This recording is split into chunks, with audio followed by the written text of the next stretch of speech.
বছরের শিশুকন্যার হত্যার প্রতিবাদে এবার কালিয়াচকে সিপিআইএম এর ধিক্কার মিছিল। তৃণমূল দুষ্কৃতীদের বিরুদ্ধে সরব বাম নেতৃত্ব। কালিয়াচক 1 নম্বর ব্লকের কালীগঞ্জে নৃশংসভাবে 9 বছরের এক শিশুকন্যাকে সকেট বোমা ছুড়ে হত্যা করার প্রতিবাদে মঙ্গলবার সিপিআইএম এর কালিয়াচক 1 এরিয়া কমিটির ডাকে বিশাল ধিক্কার মিছিল অনুষ্ঠিত হয়। এই মিছিলটি কালিয়াচক পার্টি অফিস থেকে শুরু হয়ে চৌরঙ্গী মোড় হয়ে হসপিটাল মোড় পর্যন্ত পরিক্রমা করে। বিক্ষোভ মিছিলে অংশগ্রহণকারীরা তৃণমূল কংগ্রেস ও তাদের দুষ্কৃতী বাহিনীর বিরুদ্ধে তীব্র ক্ষোভ প্রকাশ করেন এবং দোষীদের গ্রেফতার ও দৃষ্টান্তমূলক শাস্তির দাবি জানান।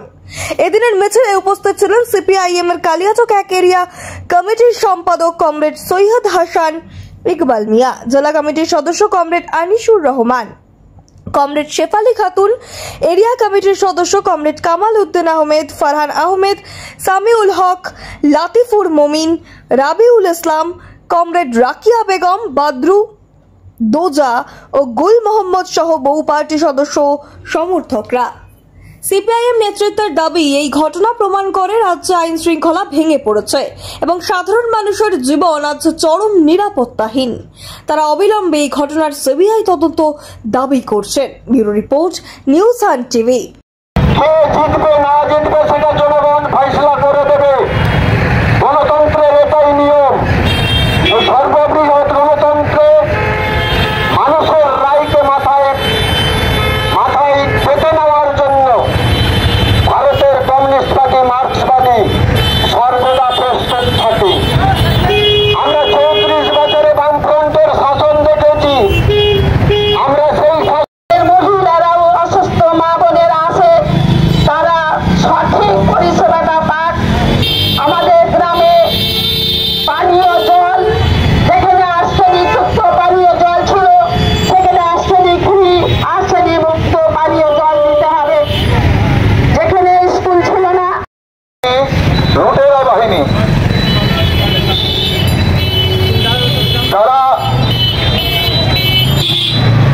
ডাইরেক্ট তৃণমূল সুপ্রিমো মমতা ব্যানার্জির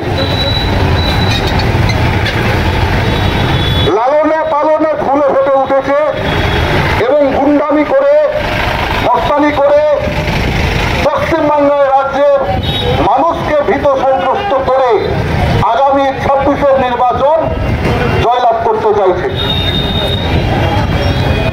বন্ধুগণ, খুব ভারাক্রান্ত মনে আছি। আপনারা জয়লাভ করলেন, কিভাবে করলেন সে ওখানকার মানুষ ভালোই জানে।